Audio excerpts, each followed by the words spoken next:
Hello everyone, आप सभी का स्वागत है। आज के क्लास में हम लोग वीकली करंट अफेयर देखने वाले हैं एंड ये वीकली करंट अफेयर आपका 6 से लेकर 12 जुलाई तक रहने वाला है, जिसमें आपको जितने भी करंट अफेयर है, खासकर जो आपने मिस कर दिया, किसी भी कारण की वजह से आपने मिस कर दिया है, वो सारे करंट अफेयर एक साथ आपका रिवाइज हो जाएगा।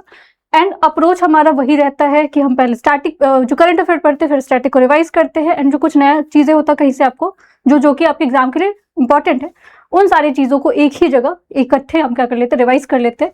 एंड सोर्सेज मैंने बार बार बताया, सोर्सेज हमारा क्या आपका एक ऑथेंटिक सोर्सेज है, पीआईबी है। पीआईबी के अलावा आपको बहुत ज़्यादा कुछ और चीज़ें रिफर करने की जरूरत नहीं होती है। तो करंट अफेयर का फॉर्मेट क्या रहता है, आपका क्वेश्चन होता है एंड क्वेश्चन में आपको जो अलग अलग से, अगर एनवायरमेंट का सेक्शन हो गया, साइंस का हो गया एंड इसके अलावा नेशनल न्यूज़ हो गया, इंटरनेशनल न्यूज़ हो गया, फिर स्पोर्ट्स सेक्शन के न्यूज़ हो गया, बहुत सारी चीज़ें होती है जो कि आपको एक ही जगह फॉर्म में कंपाइल मिल जाता है। सो करंट अफेयर तो देखते हैं, इसके साथ साथ जो है कौन किसने जो है आंसर दिया वो भी देख लेते हैं। लास्ट क्लास में मैंने आपको क्वेश्चन पूछा हुआ था कलेरू पत्तू को लेके, ठीक है, जो कि आपका मार्शल आर्ट है और कौन से स्टेट से ये आपको इसका कनेक्शन है, कौन से स्टेट से रिलेटेड है। सो आंसर इसका केरला होगा। एंड बहुत सारे बच्चों ने आंसर दिया, जैसे कि रिया पांडे ने आंसर दिया हुआ, ठीक है, प्रीतम दास ने आंसर दिया हुआ, यहाँ पे आपको दिख रहा होगा। इसके अलावा आपको सौम्या, ठीक है, इन्होंने आंसर दिया हुआ था। इसके अलावा पीयूष ने, ठीक है, पीयूष का आंसर गलत हो गया, इसका आंसर कर्नाटका नहीं केरला होगा। कोई बात नहीं, एटलीस्ट ट्राई करो, ये भी बहुत बड़ी बात होती है। यहाँ पे सनराइजर, इन्होंने भी आंसर सही दिया है। मानिक सिंह ने भी आंसर सही दिया है, केरलम होगा। एंड इसके अलावा अगर देखा जाए, एक और क्वेश्चन मैंने पूछा था आप लोगों से, इंटरनेशनल मॉनेटरी फंड का जो है हेडक्वार्टर कौन सा है, तो वॉशिंगटन डीसी है। ये आंसर आपका सनराइजर जो है, जिन्होंने भी आंसर दिया, अच्छा किया। एंड आज भी एक क्वेश्चन रहने वाला है इस क्वेश्चन का। एंड जो भी क्वेश्चन मैं पूछती हूँ वो आपका लास्ट क्लास जो रहता है उससे कोरिलेट करके क्वेश्चन डाला जाता है। सो आज की क्लास में आपका क्वेश्चन है जीएसटी को लेकर, ठीक है। सो क्योंकि आपका जुलाई में नेशनल जीएसटी डे सेलिब्रेट किया गया था, तो जीएसटी जो है वो इंट्रोड्यूस किया गया था, ठीक है। ये कौन से अमेंडमेंट से आया हुआ था क्वेश्चन, आंसर ऑप्शन इसका 99th अमेंडमेंट है, 100 है, 101st है, 102nd है। आंसर जो भी है उसको कमेंट सेक्शन में आप लोग फटाफट बताना। वीकली करंट अफेयर नहीं पढ़ते, बस वीकली मोटिवेशन भी लेते हैं। सो वीकली मोटिवेशन क्या आपका, everything will work out in the end, ठीक है, लास्ट में जाके हर चीज काम कर ही जाएगा। You need to know how, आपको ही पता होना चाहिए कि उसको कैसे काम करवाना है, कैसे, जो भी अगर आप मान लो कंटिन्यूसली अगर आपको फेलियर मिल रहा है, ठीक है, तो उससे ओवरकम कैसे करना है, उससे कैसे बाहर निकलना है, ये भी आपका डिसीजन होना चाहिए, ठीक है। और इससे कैसे निकलना है, इसका जो है वो जो पाथ है, ठीक है, इसको कैसे वर्कआउट करना है, ये आइडिया भी आपका होना चाहिए। किसी और से अगर आप ले रहे हो तो फिर आप उस चीज से बाहर नहीं निकल पाओगे। You just have to trust, ठीक है, दैट इट विल वर्क, ठीक है। आपको अपने ऊपर जो भरोसा दिखाना पड़ेगा, कोई आपके ऊपर भरोसा दिखाए ना दिखाए, आपको अपने ऊपर भरोसा दिखाना पड़ेगा। सो ये वीकली मोटिवेशन था। अब ना वीकली करंट अफेयर फटाफट जो है क्वेश्चन फॉर्मेट में देखते हैं। एंड कुछ क्वेश्चन आपको बीच में भी पूछा जाएगा, जिस क्वेश्चन का आंसर आपको करना है। नाउ फर्स्ट क्वेश्चन आपका कॉन्फ्रेंस से रिलेटेड है एंड कॉन्फ्रेंस से क्वेश्चन बहुत सारे आते हैं। सो निम्न में से किस स्थान पर जो है भारत और जापान का जो है वो 16वां वार्षिक शिखर सम्मेलन जो है आयोजित किया गया है। Eight which of the following place 16th, ठीक है, India Japan annual summit held. सो एनुअल समिट है और ये कहाँ पे हुआ है, सो ये आपका हुआ है न्यू दिल्ली में, ठीक है, नई दिल्ली में जो है इसका करवाया गया है। एंड ये अगर पूछा जाए एकदम वेन्यू कहाँ पे था, तो भारत मंडपम में हुआ था। अब ये एडिशन तो आपको याद रखना 16th नंबर का था, ठीक है ना। इसमें कितने सारे एग्रीमेंट साइन हुए, मे बी फैक्चुअल क्वेश्चन पूछ लिया जाए, डेटा स्पेसिफिक क्वेश्चन हो जाए। सो टोटल आपको 120 एग्रीमेंट्स इसमें साइन किए गए। इसमें बहुत सारी चीजें हैं, जैसे कि मैरीटाइम को लेके है, ठीक है, सिक्योरिटी को लेके है, इसके अलावा अगर देखा जाए तो एनर्जी को लेके है, एनर्जी ट्रांजिशन को लेके है, एंड इसके अलावा इंफ्रास्ट्रक्चर को लेके है। और जापान आपको पता है कि जो इंडिया में जो आपका ट्रेन का जो अभी पता ना कि कौन सा ट्रेन है जिसके ऊपर इंडिया और जापान का जो है वो वर्क चल रहा है। तो बहुत सारे सेक्टर है जिस पे बात किया गया। आपको याद रखना टोटल कितने एग्रीमेंट है, 120 है। इसके अलावा आपको 100 प्लस, ठीक, 150 प्लस, 150 प्लस आपको जो जापानीज कंपनी है इंडिया में इन्वेस्ट करेंगे ना। इसके अलावा अगर देखा जाए टोटल इन्वेस्टमेंट कितना हो सकता है, सो टोटल इन्वेस्टमेंट आपको 12.5 बिलियन हो सकता है ना। इससे ज्यादा आपको पूछा नहीं जाएगा। एक और क्वेश्चन है इसी से रिलेटेड है कि जो विजिट हुआ था यहाँ पे, जो एनुअल समिट हुआ था, सो इंडिया की तरफ से आपको प्राइम मिनिस्टर थे, बट जापान की तरफ से इसको जो है वो लीड कौन करे थे, तो जापान की प्राइम मिनिस्टर जिनका नाम है सनाई ताकाची, ठीक है। सो सनाई ताकाची जो है वो उसको लीड कर रही थी। आपको ये भी याद रखना है कि जापानीज फर्स्ट जो है फीमेल प्राइम मिनिस्टर, इससे पहले आपको कोई भी महिला प्राइम मिनिस्टर जापान में नहीं बनी हुई थी, तो इनका नाम भी याद रखना है। सो ये क्वेश्चन था, इसका आंसर था। नाउ नेक्स्ट क्वेश्चन देखते हैं। नाउ नेक्स्ट क्वेश्चन आपका जीआई टैग को लेके। अब हर एक क्लास में एक ना एक जीआई टैग आपको रहता है, कभी त्रिपुरा का रहता है, कभी असम का हो सकता है, कभी मध्य प्रदेश का। मैंने लास्ट टाइम आपको राइस को लेके बताया था, कुछ धान का नाम बताया था मैंने, पैडी क्रॉप का, बताना वो कौन सा जीआई टैग था। सो किस राज्य में आपको संबंधित जो कि आपको सी बैकथॉर्न है, ठीक है, जो कि जीआई टैग प्रदान किया गया। सो सी बैकथॉर्न जो है आपको gets GI tag from which state, so कौन सा स्टेट है, ठीक है। सो ये आपको इस क्वेश्चन का जो आंसर हो जाएगा वो आंसर होगा आपका हिमाचल प्रदेश, ठीक है। सो हिमाचल प्रदेश। अब यहाँ पे ऑप्शन अगर आपको एक तो याद रखना कि इसको कहाँ कहाँ पे प्रोड्यूस किया जाता है, ये भी पूछ लिया जाता है। सो इसका प्रोडक्शन आपको लद्दाख में भी होता है, ठीक है। यहाँ पे क्योंकि स्टेट है, ठीक है, तो स्टेट इसलिए याद रखना आपको हिमाचल प्रदेश इसका आंसर हो जाएगा। बट सी जो आपका सी बैकथॉर्न है, ये बहुत ही इंपॉर्टेंट ऐसा जो है टॉपिक है जिसको यूपीएससी ने भी क्वेश्चन इसमें पूछा रखा है। सो इवन इसका यूज आपको इथेनॉल प्रोडक्शन में भी होता है, इसका जो बाई प्रोडक्ट बच जाता है उससे इथेनॉल प्रोडक्शन होता है। एंड ये प्लांट जो है अगर देखा जाए तो कहाँ पे मिलता है, ये हिमालयन रीजन में मिलता है, रीजन है पर्टिकुलरली आपको वहीं पे मिलेगा। जैसे कि अगर कौन सा अगर एग्जैक्ट जगह पूछा जाए तो स्पीति वैली है आपका, कहाँ पे है, हिमाचल में, स्पीति वैली हिमाचल में है। एंड इसका बहुत सारा यूजेस है, अगर पूछा जाए कि हो सकता है कभी कभार ना आपको जो भी प्लांट्स होते हैं उसके बारे में पूछ भी लिया जाता है कि किस तरह का अपीयरेंस है, वो किस तरह का दिखता है। सो ये येलो कलर का होता है आपको, ऑरेंज, यहाँ पे फोटो दिख रहा होगा आपको, ऑरेंज एंड येलो है आपका, ठीक है ना। इसका यूज जो है वो मेडिसिनल पर्पस के लिए होता है, खाने के लिए भी यूज करते हैं, मेडिसिन में यूज किया जाता है इसका, तो ये याद रखना आपको। एंड इकोनॉमिकली अगर देखा जाए तो काफी ज्यादा इसका बेनिफिट भी है, क्योंकि अगर इसको प्रॉपर्ली आप प्रोड्यूस करोगे तो बाकी कंट्री में भी इसको भेजा जा सकता है ना। जीआई टैग का बार बार मैंने बताया, जीआई टैग याद रखना आपको, जो ज्योग्राफिकल इंडिकेशन है, ठीक है, ये देता कौन है, तो इसको देता है WTO, वर्ल्ड ट्रेड ऑर्गेनाइजेशन देता है। एंड ठीक है, इसका एक्ट कौन सा है आपको, 1999 का एक्ट है, 1999 का एक्ट है आपको। एंड कितने साल के लिए जीआई टैग दिया जाता है, तो 10 ईयर के लिए दिया जाता है, 10 साल के लिए दिया जाता है, जिसको बाद में रिन्यू किया जाता है। सो ये क्वेश्चन आपको याद रखना है। नाउ नेक्स्ट क्वेश्चन क्या आपका, now next question again ranking को लेके है, ठीक है। सो इसमें से निम्न में से आपको कौन ईट राइट कैंपस प्रमाण पत्र प्राप्त करने वाला भारत का पहला एयरपोर्ट बन गया है। So which of the following has become India's first airport to receive the eat right campus certification. So eat right campus certification जो है वो रिसीव करने वाला फर्स्ट एयरपोर्ट कौन सा बना है, तो फर्स्ट एयरपोर्ट आपका है चौधरी चरण सिंह इंटरनेशनल एयरपोर्ट को ये सर्टिफिकेट दिया गया। नाउ ये जो सर्टिफिकेट है, जो कि जिसका नाम है आपका ईट राइट कैंपस सर्टिफिकेशन, इसको देता कौन है, तो इसको देता है फसाई, ठीक है, food standard and authority of India देता है। एंड इसका हेडक्वार्टर कहाँ पे, इसका हेडक्वार्टर न्यू दिल्ली में है ना। अभी इसको तो इसमें अगर आप देखोगे तो रैंकिंग किस चीज को दिया गया, एयरपोर्ट को दिया गया, बट एयरपोर्ट के अलावा बहुत सारी चीजों को इसमें इंक्लूड किया जाता है। जैसे आपका स्कूल को भी रैंकिंग मिलता है, ठीक है। इसके अलावा अगर देखा जाए तो रेलवे को मिलता है। तो अभी फिलहाल के लिए आपको एयरपोर्ट का याद रखना है। एयरपोर्ट कौन सा आपका, चौधरी चरण सिंह इंटरनेशनल एयरपोर्ट को ये जो है सर्टिफिकेट मिला है। नाउ नेक्स्ट क्वेश्चन आपका ऑपरेशन से रिलेटेड है। बहुत सारे ऑपरेशन आपको स्टेट वाइज पूछे जाते हैं। सो निम्न में से आपको किस राज्य में महिला और बच्चों के लिए जो है ऑनलाइन सुरक्षा को मजबूत करने के लिए ऑपरेशन सुरक्षित साइबर स्पेस शुरू किया गया। So in which of the following states has operation Surakshit cyber space being launch to strengthen the online safety for women and children. तो कौन सा स्टेट ने लॉन्च किया, तो स्टेट है आपका गुजरात, ठीक है। सो गुजरात ने ऑपरेशन लॉन्च किया ना। इस ऑपरेशन के तहत जो क्या किया जाएगा, ये 28 डेज का ऑपरेशन है, 28 दिन का ऑपरेशन है, जिसमें आपको अवेयरनेस जागरूकता फैलाई जाएगी। ऑनलाइन जो आपको साइबर स्पेस जो आपको ऑपरेशन है वो लॉन्च किया जाएगा, जिसमें जैसे कि अगर देखा जाए तो आप देखोगे ऑनलाइन बहुत सारे प्रॉब्लम्स अब्यूज किए जाते हैं, बच्चों को या वुमेन को टारगेट किया जाता है। तो उन सारी चीजों को देखा जाएगा, किस तरह से उस चीज को डील किया जाए। इस चीज को लेके जो है 28 दिन का अवेयरनेस प्रोग्राम चलाया जाएगा ना। ऑपरेशन आया तो कुछ और ऑपरेशन है जो कि स्टेट वाइज आपको पूछा जाता है।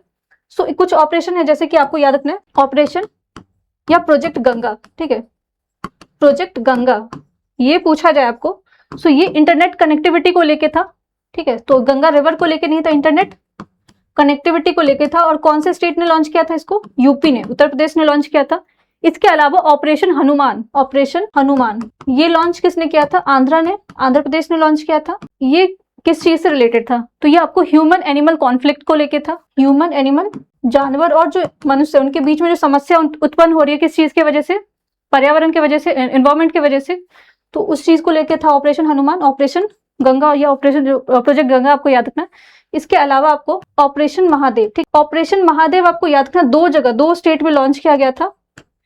ऑपरेशन महादेव एक आपको फुटबॉल से रिलेटेड था, फुटबॉल को प्रमोट करने के लिए महाराष्ट्र गवर्नमेंट ने लॉन्च किया था। एंड एक यही ऑपरेशन महादेव है जो कि आपको ड्रग्स को रोकने के लिए, जो आपका ड्रग्स एंड ह्यूमन ट्रैफिकिंग है उसको रोकने के लिए पंजाब एंड जम्मू एंड कश्मीर के जो है आपको सहमति से इसको लॉन्च किया गया था। तो कुछ ऑपरेशन है जो कि आपको स्टेट के हिसाब से पता होना चाहिए, मे बी इसमें से कुछ और भी पूछा जा सकता है आपको। नाउ नेक्स्ट क्वेश्चन आपको रीनेमिंग को लेके है। इंटरनेशनल प्राइज था जिसका नाम चेंज कर दिया गया है। सो हाल ही में आपको इंटरनेशनल बुकर प्राइज का नाम बदल कर क्या रखा गया? So what has the International Booker Prize recently been renamed? इसका नाम चेंज किया गया। सो अब इसको इंटरनेशनल बुकर प्राइज नहीं बोला जाएगा, इसको क्या बोला जाएगा? इंटरनेशनल जो आपका बुकर प्राइज था उसका नाम बुकमैन, ठीक है, इंटरनेशनल बुकर प्राइज, इसके नाम से अब ये जाना जाएगा। ना नाम क्यों चेंज हुआ है? नाम इसलिए चेंज हुआ है क्योंकि जो आपका ये ऑर्गेनाइजेशन है बुकमैन, ठीक है, ये आपको 10 साल के लिए 10 ईयर के लिए फंड करने वाला है। ये जो आपको पूरा प्राइज मनी होता है, इसको जो इसमें जो पैसे खर्च होते हैं, चाहे इसको ऑर्गेनाइज कराया जाता है, इसके पीछे जितनी भी लागत होती है उसका इन्वेस्टमेंट कौन करने वाला है? तो बुकमैन करने वाला है। इसीलिए इसके नाम से रीनेम कर दिया गया और ये 10 साल आपको रहने वाला, 2026 से लेके 2026 से लेके 2036 तक आपको यही नाम रहने वाला है। एंड अगर फ्यूचर में अगर मान लो कोई और फंड करता है तो उनके नाम से भी इसका नाम चेंज हो सकता है। सो ये इंटरनेशनल बुकर प्राइज के बारे में ये भी पता होना चाहिए, कब से स्टार्ट हुआ था, क्या क्या चीज है इसके अंदर। सो ये इंटरनेशनल बुकर प्राइज आपका स्टार्ट हुआ था 2005 में, ठीक है, 2005 में स्टार्ट होता है ये बुकर प्राइज स्टार्टेड। इनिशियली आपको इसमें जो है वो जो यूके है एंड जो यूके एंड कुछ यूरोपियन कंट्रीज थे जिनको दिया जाता था, बट इसमें क्या क्या ओपन किया गया 2009 में, ठीक है, 2009 में इसमें बाकी कंट्रीज को भी अलाउ किया गया। एंड इसके अलावा अगर देखा जाए तो इससे पहले ऐसा नहीं कि इसका नाम नहीं चेंज हुआ, इससे पहले भी इसका नाम चेंज हुआ। तो ये फर्स्ट टाइम नेम नहीं चेंज, अगर बोला जाए कि पहले बार इंटरनेशनल बुकर प्राइज का नाम चेंज किया गया, स्टेटमेंट इनकरेक्ट हो जाएगा क्योंकि इससे पहले भी नाम चेंज हुआ है एंड अब 2026 में फिर से इसका नाम जो है वो चेंज किया गया। इसके अलावा अगर पूछा जाए आपको 2026 में, ठीक है, 2026 का इंटरनेशनल बुकर प्राइज दे दिया गया है। ये आपको किसको दिया गया था? तो ताइवान, ठीक है, ताइवान से पर्सनैलिटी जिनको ये अवार्ड दिया गया था। तो इसमें जनरली ये रहता है कि आपको कोई भी अगर नॉवेल है, कोई फिक्शन है, उसको आप क्या करते हो, ट्रांसलेट कर देते हो इंग्लिश में, इसके बाद ही आपको इंटरनेशनल बुकर प्राइज मिलता है। आप लोग लिए क्वेश्चन है, क्या किसी इंडियन को अभी तक इंटरनेशनल बुकर प्राइज मिला है? क्योंकि मिला हुआ है, आप लोग ढूंढ के बताना किनको मिला हुआ था। नाउ नेक्स्ट क्वेश्चन आपका, निम्न में से किसकी अध्यक्षता में जो है सेवी को डिवेंचर जो है आपको ट्रस्टीशिप, ठीक है, फ्रेमवर्क की समीक्षा के लिए एक विशेषज्ञ समूह का गठन किया गया। Under whose chairmanship has the SEBI constituted the expert groups to review the debenture trusteeship framework. अब डिवेंचर क्या होता है वो भी हम लोग देख लेंगे, बट फिलहाल के लिए आपको याद रखना ये जो चेयरमैनशिप है किनके अंडर में बना है? तो ये बना है अनंत बरुआ के जो आपको चेयरमैनशिप में बना है। बट सेवी के बारे में भी पता होना चाहिए, सेवी के बारे में पता होना चाहिए जब ये बना था, ठीक है। एक तो याद रखना कॉन्स्टिट्यूशनल बॉडी नहीं है, ठीक है, इसको एक्ट के तहत बनाया गया था 1992 के एक्ट के तहत। इसका हेडक्वार्टर, अब जनरली जितने भी हेडक्वार्टर आप देखोगे वो दिल्ली में रहते हैं, बट इसका हेडक्वार्टर कहाँ पे है? मुंबई में है, ठीक है। और जो क्वेश्चन है आपका डिवेंचर को लेकर, डिवेंचर क्या होता है? सो डिवेंचर आपको याद रखना है कि ये लॉन्ग टर्म अनसिक्योर्ड डेब्ट, ठीक है, रेजिंग डेब्ट, कैपिटल रेजिंग है, ठीक है, जिससे कौन कैपिटल रेज करता है, इससे कौन पैसे रेज करता है? तो सरकार भी कर सकती है, कोई कॉर्पोरेशन है तो वो भी रेज कर सकती है। लेकिन आपको याद रखना वहां पे ऑप्शन में या फिर आपको स्टेटमेंट में सिक्योर होगा तो फिर गलत हो जाएगा, क्योंकि ये अनसिक्योर्ड है। एंड शॉर्ट टर्म होगा तो ये भी स्टेटमेंट करेक्ट हो जाएगा, ये लॉन्ग टर्म है। डिवेंचर के बारे में बता रही हूँ, ठीक है। सो फिलहाल के लिए आपको याद रखना कि जो सेवी का ग्रुप बनाया है जो कि आपको डिवेंचर ट्रस्टीशिप को चेयरमैन करेंगे और जो उसको रिव्यू करेंगे वो अनंत बरुआ है, ठीक है, इनका नाम याद रखना आपको। नेक्स्ट क्वेश्चन आपका, निम्न में से किस राज्य में भारत की पहली ग्रीनफील्ड इंटीग्रेटेड और पेट्रोकेमिकल कॉम्प्लेक्स जो है रिफाइनरी उद्घाटन किया गया है? ये फर्स्ट है, ठीक है, इससे पहले नहीं बनाया गया था, तो फर्स्ट तो हमेशा इंपॉर्टेंट हो जाता है। So in which of the following state has India's first greenfield integrated refinery and petrochemical complex inaugurated? So कहाँ पे बनाया गया? तो ये बना है आपका राजस्थान में, ठीक है, राजस्थान इसका आंसर हो जाएगा, राजस्थान में बनाया गया है। सो राजस्थान में अब ये जो बना है इसके बनने से क्या क्या हेल्प मिलने वाला है? तो खासकर अगर देखा जाए तो एनर्जी क्राइसिस जो है, अगर आप देखोगे तो खासकर गर्मियों में आप देखोगे एनर्जी का बहुत ज्यादा समस्या होता है, तो इंपोर्ट पे हम, ठीक है, बाकी देश पे हम निर्भर हो जाते हैं। तो इंपोर्ट सब्स्टिट्यूशन के फॉर्म में देख सकते हो, हम दूसरे कंट्री पे डिपेंडेंट बहुत ज्यादा नहीं होना पड़ेगा। ऐसा नहीं कि पूरा बिल्कुल डिपेंडेंट नहीं होंगे, बट कुछ हद तक जो है ये आपको काम करेगा। इसके अलावा आपको जो है पेट्रोकेमिकल प्रोडक्शन में काफी मदद मिलने वाला है, क्योंकि अगर यहाँ पे प्लांट लगा है तो इससे आपको इसमें भी सहायता मिलेगा। इसके अलावा अगर देखा जाए तो जॉब्स, इससे आपको रोजगार भी बनाए जाएंगे, जो रोजगार अवसर है उसको और ज्यादा जनरेट किया जाएगा। तो फिलहाल के लिए आपको याद रखना ये पहला है, इससे पहले आपको नहीं बना था, फर्स्ट है, ठीक है। कहाँ पे बन रहा है? ये राजस्थान में बन रहा है। इसके अलावा इंडिया का जो एनर्जी सिक्योरिटी है उसको स्ट्रेंथन किया जाएगा, ठीक है ना। इतना बस इसमें देखना है। एक और क्वेश्चन जो कि आपको इसी से देखना है कि फर्स्ट से आया, तो फर्स्ट से आपको याद रखना है कि तमिलनाडु में मैंने आपको बताया था कि न्यूक्लियर बेस्ड आपका जो वर्ल्ड में पहला जो है वो बनाया गया था तमिलनाडु में, कालापक्कम मैंने बताया था। इसके अलावा यहाँ पे मध्य प्रदेश है, तो ये मध्य प्रदेश आपको फर्स्ट रोलिंग बजट पेश करने वाला राज्य बना था, ठीक है ना। नेक्स्ट क्वेश्न आपका अगेन स्टेट स्पेसिफिक न्यूज है, किसी राज्य से जुड़ा हुआ है। निम्न में से आपको किस राज्य में राज्य सरकार ने वर्ष 2026 और 36 2026 से लेकर 10 साल के लिए जो है आपको डीप सी फिशिंग मिशन को मंजूरी दी है। So which of the following state governments has approved the deep sea fishing mission for the year 2026 to 2036। तो अगर कॉमन सेंस यूज करोगे तो वैसे यहाँ पे बिहार एलिमिनेट हो जाएगा, ठीक है। डीप सी ओशन वाला चीज है, तो यहाँ पे ओशन तो है नहीं। फिर आपका तमिलनाडु से आपको थोड़ा कंफ्यूजन हो सकता है एंड वेस्ट बंगाल से भी हो सकता है। आंसर इसका क्या हो जाएगा आपका ओडिशा हो जाएगा, ठीक है। अब इस डीप सी मिशन जो है उसमें क्या क्या चीजें इंक्लूडेड है, क्या क्या इसमें आपको होने वाला है। सो इसमें अराउंड आपको 150 न्यू डीप सी वेसल्स बनाए जाएंगे। इसके अलावा 500 बोट्स जो है वो अपग्रेड किया जाएगा, ठीक है, क्योंकि डीप सी करना है आपको मिशन अगर लॉन्च कर रहे हो तो आपके पास उससे रिलेटेड जो है वो चीजें होनी चाहिए। अब ये डेवलपमेंट कहाँ पे किया जाएगा, उड़ीसा में अगर देखा जाए तो कौन कौन से एरिया में इस चीज को जो है वो डेवलप किया जाएगा। सो पारादीप याद रखना आपको, धर्मा याद रखना है एंड चांदीपुर, ठीक है। मॉडर्न फिश मार्केट भी बनाने की बात की गई है, तो डीप सी मिशन के तहत जो है वो इन सारी चीजों पे ध्यान दिया गया। ना इससे जो इम्पैक्ट क्या क्या होने वाला है, इससे आपको क्या क्या प्रभाव पड़ने वाला है, तो 1 लाख के आसपास जो आपको मेरीन लैंडिंग एनुअली होगा। डीबीटी पे ध्यान दिया जाएगा, डायरेक्ट बेनिफिट ट्रांसफर, जो आपको इससे जो फिशरमैन जुड़े हुए, जो आपको मछुआरे जुड़े हुए, उनको डायरेक्ट बेनिफिट ट्रांसफर होना चाहिए। इसके अलावा आपको इनडायरेक्ट सपोर्ट मिलेगा। डायरेक्ट तो आपको कितने लोगों को, कितने फिशरमैन को सपोर्ट मिलेगा डीबीटी से 10,000 के आसपास, ठीक है। और इनडायरेक्टली अगर देखा जाए तो कितने लोग इससे आपको प्रभावित होंगे, तो इससे आपको 1 लाख के आसपास लोग जो है वो प्रभावित होंगे, ठीक है। अब इसमें इंस्टीट्यूशन कौन कौन सा सपोर्ट कर रहा है उसका नाम याद रखना आपको। एक तो उड़ीसा का आपका खुद का जो है वो Orissa marine fishing regulation act है, जिसके तहत इस चीज को रेगुलेट किया जा रहा है। दूसरा आपको ICAR, ठीक है, ये आपको मिलकर काम कर रही है। तो बस क्वेश्चन आपको याद रखना कि डीप सी फिश मिशन जो फिशिंग जो मिशन है और 2026 से लेकर 2036 तक के लिए किसने लॉन्च किया, तो उड़ीसा ने लॉन्च किया है। इसमें आपको क्या क्या चीज है वो ऑलरेडी मैंने बता दिया। मे बी अगर आप उड़ीसा से हो तो आपको हो सकता है डिटेल क्वेश्चन पूछा जा सकता है। नाउ नेक्स्ट क्वेश्चन आपका स्पोर्ट्स सेक्शन से है, ठीक है। अब इंडिया के हिसाब से तो बहुत बड़ी कोई अचीवमेंट नहीं है, ठीक है, हमारा कुछ इसमें रहा नहीं, हम सेमीफाइनल में भी नहीं जा चुके, बट मे भी हो सकता है क्वेश्चन अभी, क्योंकि हाल फिलहाल में ये टूर्नामेंट हुआ है, मैच हुआ है, तो हो सकता है आपसे पूछ लिया जाए। सो इंग्लैंड और वेल्स में आयोजित T20 महिला विश्व कप का 2026 का जो खिताब किसने जीता है। So has won the title of the women's T20 world cup 2026 held in England and Wales. So एक तो यहाँ पे एक ही क्वेश्चन में आपको आंसर भी मिल गया कि टूर्नामेंट अगर पूछा जाए, वेन्यू पूछा जाए कहाँ पे हुआ, तो ये इंग्लैंड एंड वेल्स में हुआ, ठीक है, वेन्यू है आपका। और फिर पूछा जाए कि आपको कौन सा एडिशन था, इसका आंसर फिलहाल के लिए आपको याद रखना, आंसर इसका क्या हो जाएगा, ऑस्ट्रेलिया हो जाएगा, ठीक है। T20 महिला विश्व कप किसने जीता है, तो ऑस्ट्रेलिया ने जीता है। एडिशन कौन सा था, ठीक है, ये 10वां एडिशन था, 10th एडिशन था।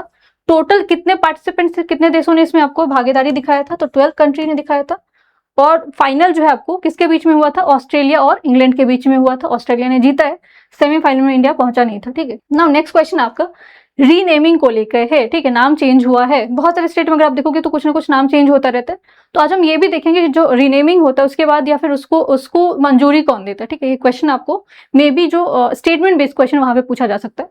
सो निम्न में से आपको किस राज्य में स्थित जलालाबाद का जो है वो नाम बदल करके परशुरामपुरी किया गया है। So Jalalabad located in which of the following state has recently been renamed as the Parshurampuri, ठीक है। सो फोटो से आपको पता चल गया होगा, ठीक है, ये कौन से स्टेट में आपका उत्तर प्रदेश में है, ठीक है, उत्तर प्रदेश में, जहां पे रीनेमिंग किया गया है जलालाबाद का परशुरामपुरी के नाम से इसका नाम रखा गया है। लेकिन क्वेश्चन है कि आपको इसका मंजूरी जो है वो कौन देता है, कौन कौन से जो है आपको ऑर्गेनाइजेशन है, ठीक है, लोकल बॉडी इन्वॉल्व होती है कि नहीं होती है, कौन सा मिनिस्ट्री इन्वॉल्व है, तो ये आपको पता होना चाहिए। सो इसमें आपको अप्रूवल जो है वो स्टेट गवर्नमेंट का तो होता ही होता है, ठीक है। फिर आपको स्टेट लेजिस्लेटिव असेंबली का होता है, लेजिस्लेटिव असेंबली याद रखना, लेजिस्लेटिव काउंसिल नहीं, लेजिस्लेटिव असेंबली का होता है। बट सेंट्रल लेवल पे आपको कौन कौन इन्वॉल्व है, सेंट्रल लेवल पे अगर पूछा जाए आपको किनका इन्वॉल्वमेंट होता है, अगर जब रीनेम किया जाता है, किसी चीज का नाम बदला जाता है, तो सेंट्रल लेवल पे आपको मिनिस्ट्री का नाम याद रखना, ministry of home affair, ministry of home affair. इसके अलावा मिनिस्ट्री ऑफ रेलवे, ठीक है, मिनिस्ट्री ऑफ रेलवे भी आपको इन्वॉल्व होता है इसमें, मिनिस्ट्री ऑफ रेलवे। फिर आपको सर्वे ऑफ इंडिया, और मोस्ट इंपॉर्टेंट आपका डिपार्टमेंट ऑफ पोस्ट, ठीक है, पोस्टल डिपार्टमेंट जो है उसका भी इन्वॉल्वमेंट होता है, पोस्टल। तो नाम चेंज करना इतना आसान नहीं होता है, आपको स्टेट लेवल पे तो लेजिस्लेटिव असेंबली है, स्टेट गवर्नमेंट जो है वो अप्रूव कर देती है, बट ये सेंटर के पास भी जाता है, और सेंटर भी इस चीज में क्या करती है, चेंजेस करती है, जैसे कि आपको मिनिस्ट्री ऑफ होम अफेयर हो गया, इसके अलावा मिनिस्ट्री ऑफ रेलवे हो गया, एंड डिपार्टमेंट जो पोस्टल डिपार्टमेंट है, एंड सर्वे ऑफ जो है आपका इंडिया, क्योंकि इन सारी चीजों का आपको नाम याद रखना है। बट अगर आपको पता हो तो माउंट आबू का भी नेम चेंज किया गया था, एंड माउंट आबू के अलावा दो और जगह का नाम चेंज किया गया था राजस्थान में, अगर पता हो आप लोगों को, क्योंकि बहुत पुराना न्यूज नहीं है, 2026 में ही ऐसा कुछ हुआ था, तो उसका भी नाम बताना आप लोग को, रीनेमिंग क्या किया गया था, जैसे कि केरला का केरलम कर दिया गया था, माउंट आबू का नाम क्या है, नया नाम। नाउ नेक्स्ट क्वेश्चन आपका मिसलेनियस टॉपिक में आ जाएगा।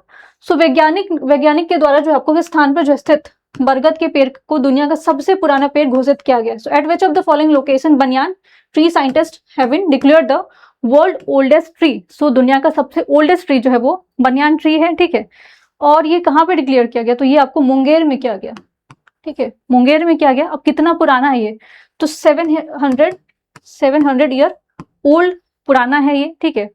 एंड इसके अलावा देखा जाए तो आपको जो है ये कहाँ पे आपको लोकेटेड है, तो मुंगेर में है। साइंटिफिकली अगर देखा जाए तो इसको फिकस बोला जाता है, ये याद रखना आपको। एंड डिस्कवरी जो है इसको कौन से किसने इसको अनाउंस किया, तो DST है, ठीक है, जो कि आपको department of science and technology है। फिर इसके अलावा मेथड पूछा जाता है, अगर मान लो कि हमें किसी चीज के बारे में पता करना है कि कितना पुराना है, ठीक है, तो एक तो ट्री को, अगर ट्री के बारे में अगर मान लो पता करना है कितना पुराना है, तो आपका रिंग पैटर्न होता है जिससे हम पता करते हैं, ठीक है। लेकिन इसमें थोड़ा सा डिफिकल्ट हो जाता है, किसमें, बनियान ट्री में, तो यहाँ पे आपको कार्बन डेटिंग का मेथड यूज किया जाता है, रेडियो कार्बन डेटिंग, ठीक है, radio carbon dating method use किया जाता है, या फिर आपको AMS मेथड है, ठीक है। मे भी आपको पूछा जाए एग्जाम में कि AMS मेथड जो किस चीज के लिए यूज किया जाता है, तो अगेन जो है किसी चीज का अगर मान लो कि टाइम पीरियड पता करना है, खासकर जैसे बनियान ट्री का इसमें यूज किया गया। सो बस याद रखना आपको ना। यहाँ पे एक और चीज है जो कि करंट अफेयर आपका कुछ दिन पहले मैंने आपको बताया था कि ओल्डेस्ट लिविंग जो आपको ऑर्गेनिज्म के बारे में बताया था मैंने, ठीक है, वो कौन था आपको, जोनाथन, याद है, जोनाथन था, सबसे ओल्डेस्ट है। एंड ये था क्या, मैंने बताया हुआ था, अगर आपको पता है कौन सा स्पीसीज है ये। नाउ नेक्स्ट क्वेश्चन आपका आर्ट एंड कल्चर से रिलेटेड है, फेस्टिवल से रिलेटेड, ठीक है। तो आपातनी, ठीक है, जनजाति द्वारा जो है मुख्य रूप से आपको किस राज्य में ट्री फेस्टिवल जो है मनाया जाता है। So in which of the following state is tree festival primarily celebrated by the Apatani tribe. तो ट्राइब के बारे में अगर पता है तो आप स्टेट भी गेस कर सकते हो, इसका आंसर क्या हो जाएगा, अरुणाचल हो जाएगा, ठीक है। सो अरुणाचल प्रदेश में आपको ट्री फेस्टिवल सेलिब्रेट किया जाता है। एंड ये फेस्टिवल आपको किस चीज से रिलेटेड है, तो ये हार्वेस्ट फेस्टिवल है, आपको हार्वेस्टिंग फेस्टिवल है, हार्वेस्टिंग फेस्टिवल है। एंड ये कहाँ पे अगर पूछा जाए एग्जैक्टली, अरुणाचल के हर जगह थोड़ा थोड़ा आपको सेलिब्रेट होता होगा, बट अगर एग्जैक्ट जगह पूछा जाए आपको, जीरो वैली है, ठीक है, लोअर सुबनसिरी वाला जो एरिया है वहां पे आपको ये लोकेटेड है। तो हार्वेस्टिंग फेस्टिवल इतना याद रखना है, कौन से ट्राइब इनसे जुड़े हुए हैं, तो आपातनी जो है वो ट्राइब जुड़े हुए हैं। एंड ये जो फेस्टिवल है आपको, इसमें आपको एक बहुत ही फेमस डांस होता है, अगर आप लोग अरुणाचल से हो तो आपको पता होगा कि कौन सा डांस होता है। तो इस डांस का नाम बताना आपको कि इस फेस्टिवल के टाइम पे वो कौन सा डांस होता है जो कि आपको इसी त्योहार से जुड़ा हुआ, ठीक है, इसका नाम बताना आप लोग। नाउ नेक्स्ट क्वेश्चन आपका, निम्न में से किस स्थान पर जो भारत का पहला इंडोर वनस्पति उद्यान जो है बनाया जा रहा है। So at which of the following place will India's first indoor botanical garden being built. तो फर्स्ट आपका इंडोर ये बॉटनिकल गार्डन कहाँ पे बनाया जा रहा है, तो ये बन रहा है आपका पटना में, ठीक है। जैसे अभी बनियान ट्री वाला बताया मैंने आपको, आंसर मुंगेर था। इंडोर बॉटनिकल गार्डन प्लांट के बारे में पूछा जाए तो वो कहाँ पे बन रहा है, आपको पटना में बन रहा है, ठीक है ना। अगर पूछा जाए इंडिया का फर्स्ट बॉटनिकल गार्डन कहाँ पे था, तो वो था आपका कोलकाता में था, ठीक है।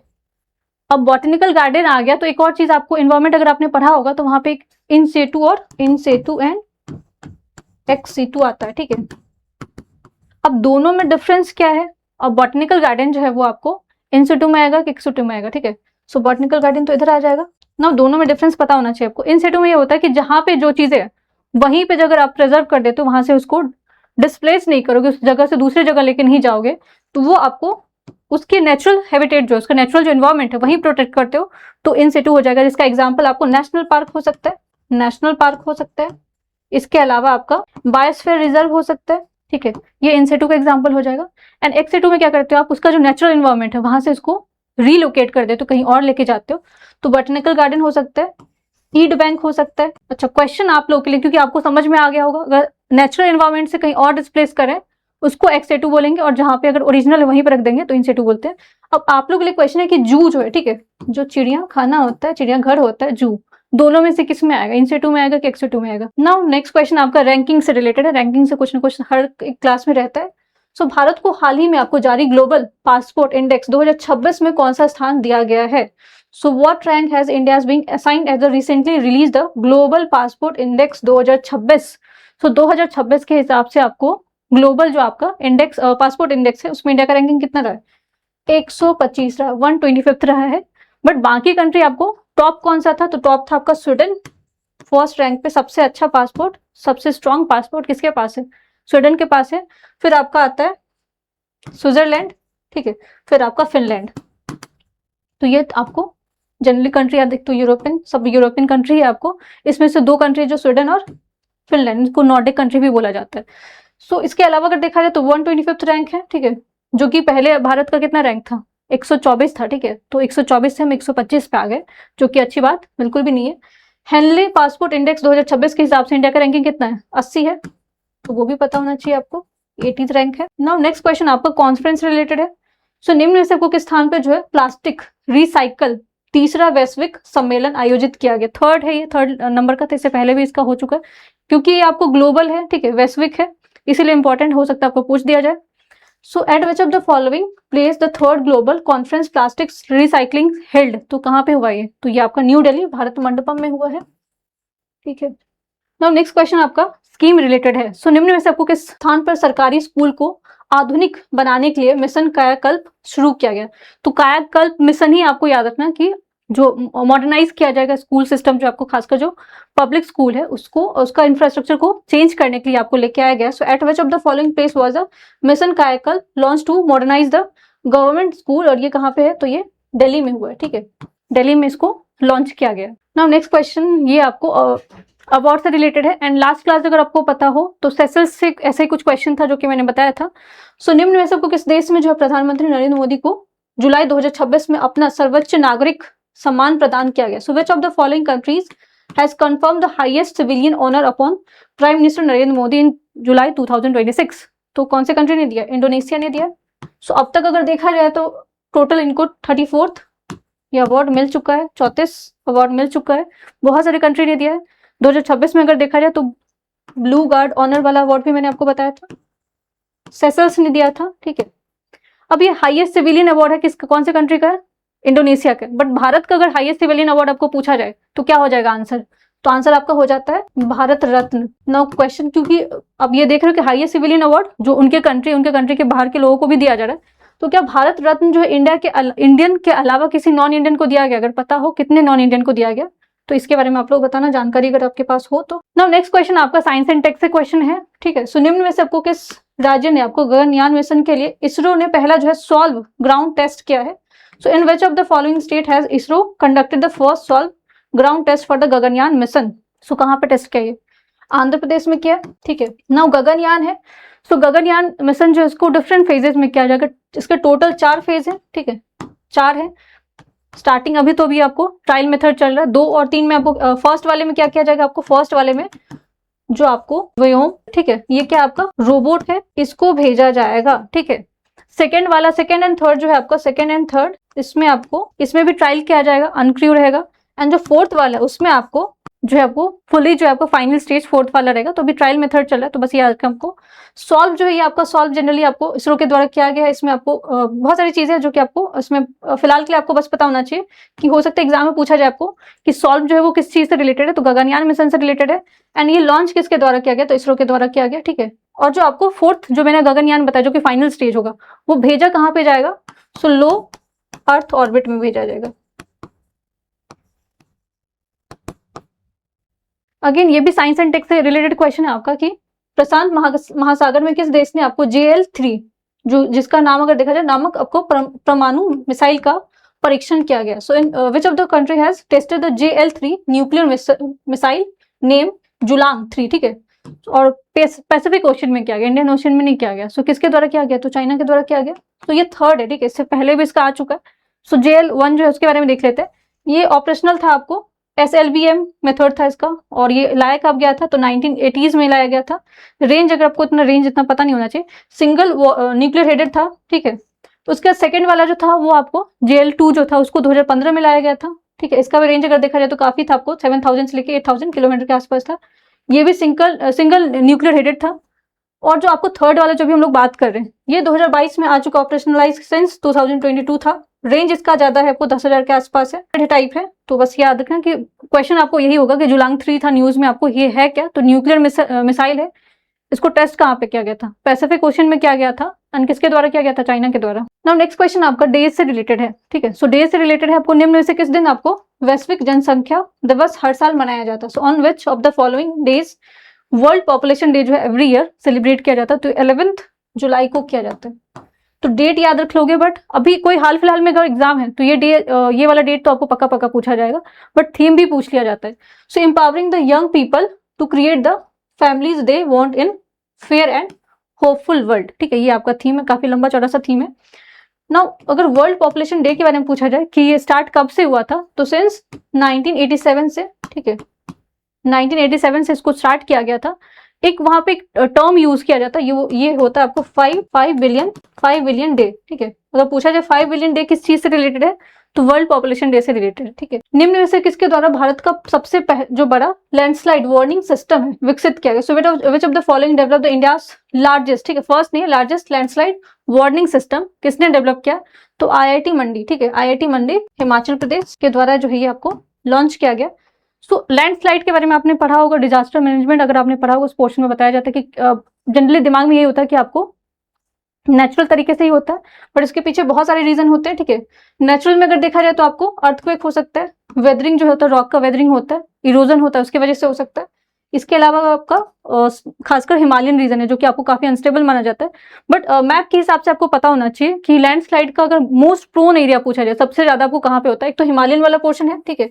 इसके अलावा नॉर्थ ईस्ट है, एंड जो वेस्टर्न घाट है, क्योंकि दिमाग में ऐसा लग सकता है कि वेस्टर्न घाट तो काफी आपका स्टेबल रीजन माना जाता है, प्लेट्यू वाला एरिया, बट यहाँ पे भी होता है। आपको वायनाड का एग्जाम्पल आपको याद होगा, केरला में जो हुआ था लैंडस्लाइड, ठीक है।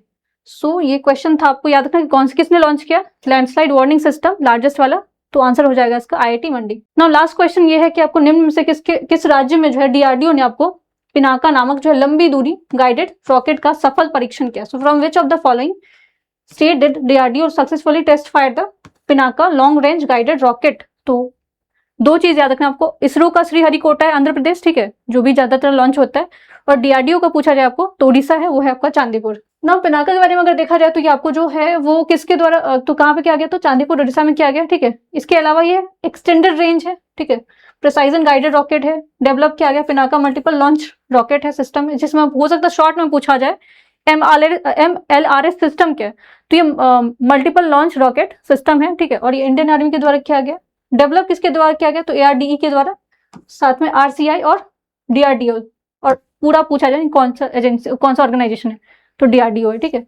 सो ये क्वेश्चन आपका साइंस एंड टेक से था। तो क्वेश्चन मैंने आपको पूछा है, उसका आंसर भी आप लोग कमेंट सेक्शन में बताना। अगर वीडियो पसंद आता है तो वीडियो को लाइक करें, चैनल को सब्सक्राइब, एंड जितना हो सके अपना वीडियो को शेयर करें। Thank you so much.